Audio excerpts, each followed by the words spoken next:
Hello everyone, my name is Piyush Padavan and I'm a BTech CC student at Bennett University. So, a little about me, I love listening to music and playing video games. I'm in my third year and currently I'm working on building my skill set and getting industry ready. So, yeah, that's a little info about what I've been up to lately. So, now let's get on with the presentation. So, the topic that I chose for my video is e-paper technology. So, without wasting further time, let's jump right into it. So the content that we're gonna cover in this video will include an introduction to e-paper, what exactly an e-paper is, types of e-paper that exist today, then we're gonna see a comparison between e-paper and LCD, some advantages of e-paper followed by disadvantages of e-paper, then we'll view some applications of e-paper, and finally we'll see what the future holds for the e-paper technology. An introduction to e-paper. So the first e-paper was developed in the year 1974 by Nicholas K. Sheridan at Xerox's Palo Alto Research Center, and this e-paper was named Gyricon. The picture on the bottom right is Gyricon e-paper, and the structure or basically the technology that was used in Gyricon e-paper is still followed to some extent in most of the e-papers that have been developed after that. At least the most common e-paper that is used today, which is the electrophoretic display, still uses the same structure. Moving to e-paper is short for electronic paper, also known as electrophoretic display, electronic ink, and e-ink. E-paper is also called as e-ink because e-paper is often classified into different types on the basis of the type of e-ink that is being used in it. And e-ink, as the name suggests, it is made to resemble or mimic paper. So, like paper, it reflects light instead of using a backlight like most of the LCD displays use. It has a wider viewing angle and it is flexible like paper. So what is e-paper?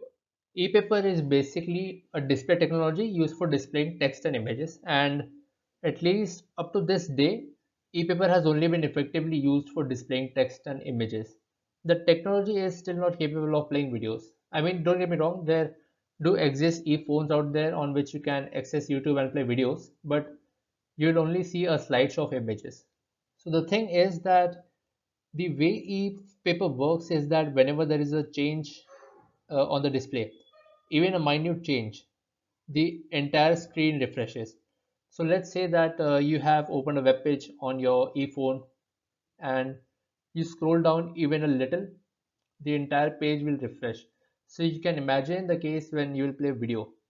With each frame, the display will refresh, and the refresh rate is not even instantaneous. It takes a second or so, so it's pretty visible. And maybe in the future, e-paper can be used for playing videos, but at the moment, it is only used for displaying text and images. And some other properties of e-paper are it reflects light, it is lightweight and highly durable. So e-paper does not have any components inside it apart from a thin sheet of circuitry. So it's pretty durable, it's not delicate. And lastly, there is no power drain. It does use a battery, but only to create a difference of charges. After that, the battery can be disconnected. So it's pretty much negligible power drain. Different types of e-paper. Now, there are many types of e-papers out there, but here we are going to just see a few of them because of time constraints. So, Gyricon, as we discussed earlier, this was the first e-paper to be made, and it uses beads as the main mechanism or e-ink. We are going to discuss this in slides that are ahead. After that, we have electrophoretic display. This e-paper uses e-ink made out of microcapsules. This mechanism closely resembles that of Gyricon. It's basically an improved version of Gyricon.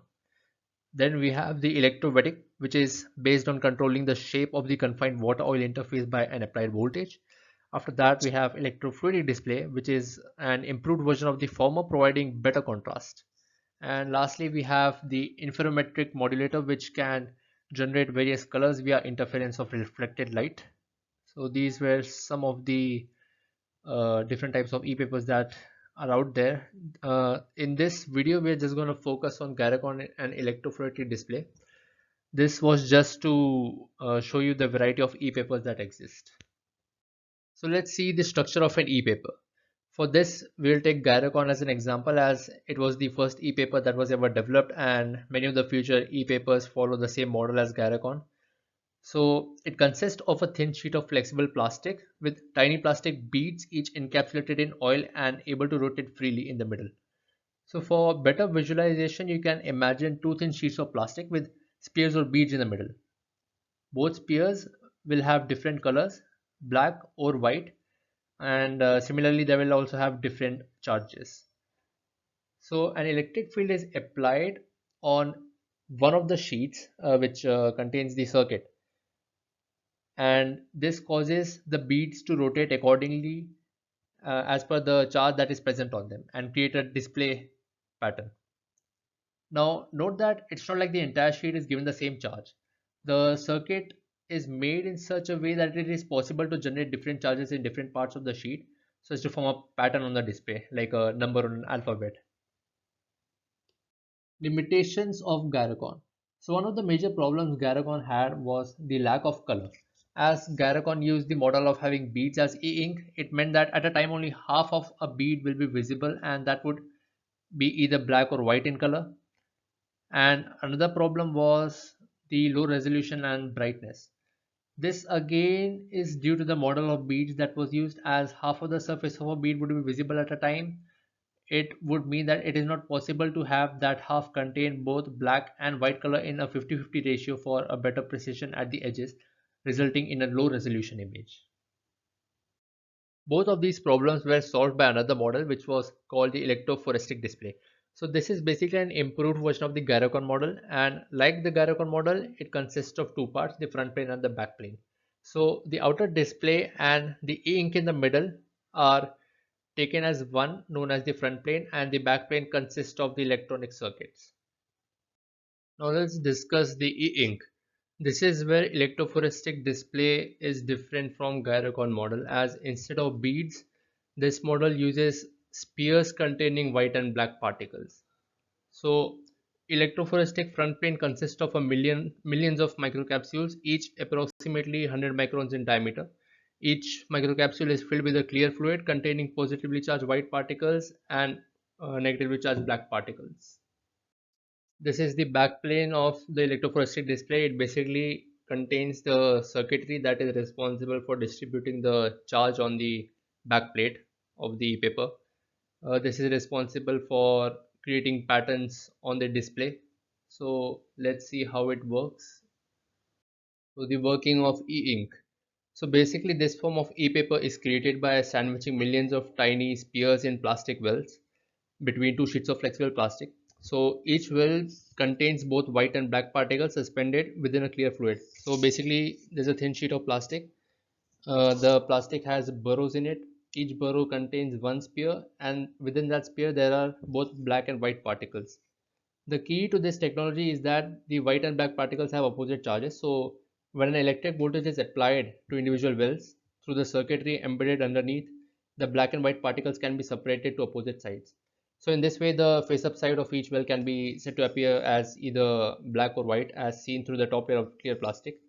And each well functions as a separate pixel on the e-ink display. So this is how patterns are formed on the display.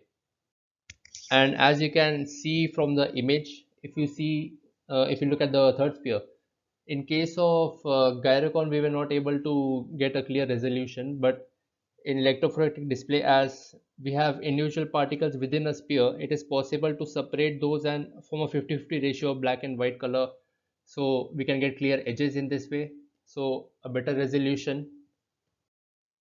As for the colors, we used different coloring filters to achieve different colors, but that technology is still not very effective in use. So we are still using black and white for most of the e-papers out there.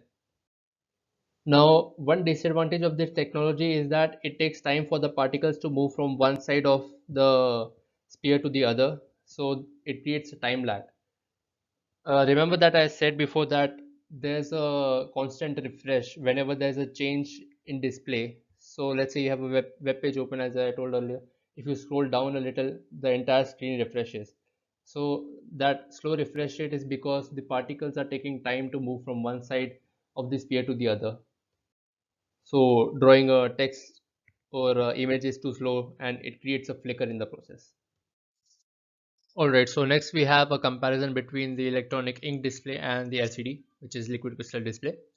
So e-paper is readable in sunlight. As I said earlier that e-paper is made to mimic paper. So instead of projecting a backlight onto your face, it is reflecting the sunlight.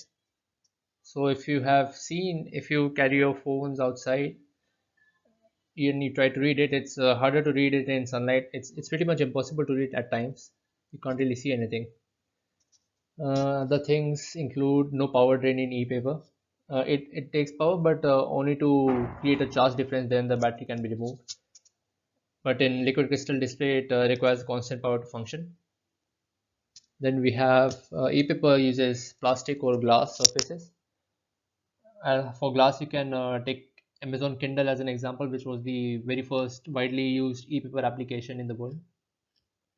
LCD mainly uses glass. E-paper is lightweight, whereas LCD is relatively heavier in comparison. E-paper is also thinner than LCD and provides a wider viewing angle. As again, it mimics paper, so the range of angles that you can look at the paper and still have a clear view of the image that is on it is a lot higher than what LCD offers at the moment. Advantages of e-paper. So e-paper offers reduced eye strain. As said earlier that instead of projecting a backlight onto your face, it just pretty much reflects the sunlight. So it's better for the eyes. It offers improved readability and a clear text as it offers a wider viewing range as compared to the LCD.